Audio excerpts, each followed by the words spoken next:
ओम साई राम। आप सुन रहे हैं साई फरिश्ते कविता की वाणी। बाबा आज आपके मन की हर उस बात का उत्तर देने वाले हैं जिसे आप किसी से कह नहीं पा रहे हैं।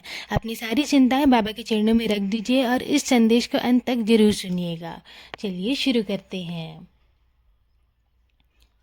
तुम अक्सर मुझसे पूछते हो ना कि बाबा इतने सारे काम अधूरे पड़े हैं, मैं बहुत कुछ करना चाहता हूँ, बहुत कुछ बदलना चाहता हूँ, लेकिन समय ही नहीं मिलता।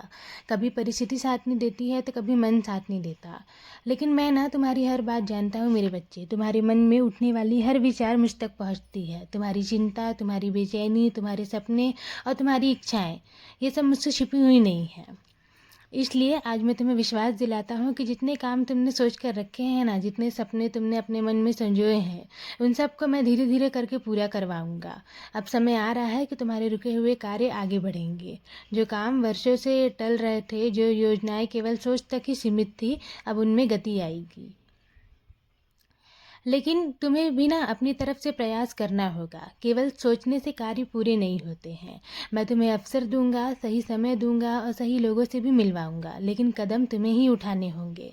तुम्हारे हाथों से ही तुम्हारे सपनों को आकार मिलेगा मेरे बच्चे। इसलिए आलस और डर को अपने ऊपर हावी मत होने देना। और सुनो, इन दिनों मौसम भी बहुत गर्म है। अपनी सेहत का ध्यान रखना बहुत आवश्यक है। तुम अक्सर अपने परिवार, अपने काम और अपनी जिम्मेदारियों में इतने व्यस्त हो जाते हो कि स्वयं को ही भूल जाते हो।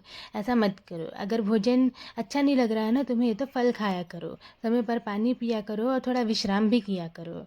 याद रखना, स्वस्थ शरीर ही मजबूत मन का निवास करता है।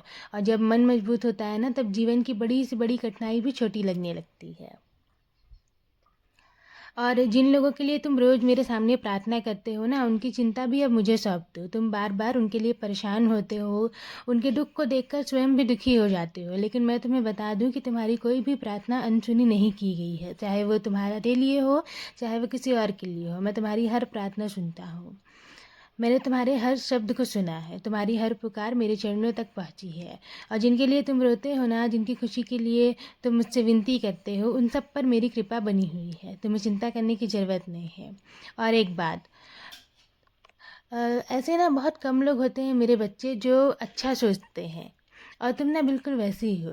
और तुम तो उन लोगों के लिए भी अच्छा सोचते हो जिन्होंने तुम्हारा दिल दुखाया, और जो लोग तुम्हारे साथ अच्छा व्यवहार नहीं करते उनके लिए भी तुम मेरे सामने प्रार्थना करते हो कि उनका भला हो जाए। ऐसा हृदय ना बहुत कम लोगों के पास होता है। इसलिए मैं तुमसे कहता हूँ कि तुम बहुत अनमोल हो। दुनिया में बहुत लोग प्रेम पाने की इच्छा रखते हैं, लेकिन प्रेम बांटना बहुत कम लोग जानते हैं। और तुम उन लोगों में से हो जो अपने दुख में भी दूसरों के लिए अच्छा सोचते हो, और यही तुम्हारी सबसे बड़ी शक्ति है। इसी कारण ना तुम मेरे सबसे विशेष बच्चों में से एक हो। मैं जानता हूँ कि पिछले कुछ समय से तुम्हारे जीवन में बहुत कुछ ऐसा हुआ है जिसने तुम्हें भीतर से तोड़ दिया है। कुछ बातें ऐसी हुई हैं जिन्हें तुम किसी से कह नहीं पाए हो। कुछ दर्द ऐसे मिले हैं जिन्हें तुम मुस्कुराते हुए छिपा लेते हो। लेकिन मैं तुम्हें बताना चाहता हूँ कि तुम्हारा कोई भी आंसू व्यर्थ नहीं गया है। तुम्हारे जीवन का हर संघर्ष तुम्हें और मजबूत बना रहा है और आगे के लिए तैयार भी कर रहा है। जो दुख आज तुम्हें भारी लग रहा है ना, एक दिन वही तुम्हारी सबसे बड़ी सीख बनेगा। भीतर से तोड़ देने वाले दुख भी एक दिन मेरी कृपा से सुकून में बदल जाते हैं। बस तुम ना कभी निराश मत होना, विश्वास बनाकर रखना। और यदि आज सब कुछ तुम्हारे अनुसार नहीं हो रहा है ना, तो इसका ये मतलब बिल्कुल नहीं है कि तुम्हारा भविष्य एकदम अंधकार है। कई बार मैं तुम्हें वहाँ तक पहुँचाने के लिए कुछ रास्ते बंद करता हूँ जहाँ तुम्हें वास्तव में ना मंजिल मिलनी रहती है। मैं तुम्हें वहाँ ले जाता हूँ। इसलिए तुम चिंता मत करना। और तुम्हें अपनी किस्मत में जानना है ना कि क्या लिखा है क्या नहीं लिखा है, तो तुम्हें इसकी चिंता करने की ज़रूरत नहीं है। मैंने तुम्हारी सोच से भी अधिक सुंदर लिखा है। बस तुम विश्वास बनाकर रखो। अब अपने दिल को हल्का करो। मेरी कृपा सदैव तुम पर और तुम्हारे पूरे परिवार पर ऐसे ही बनी रहेगी।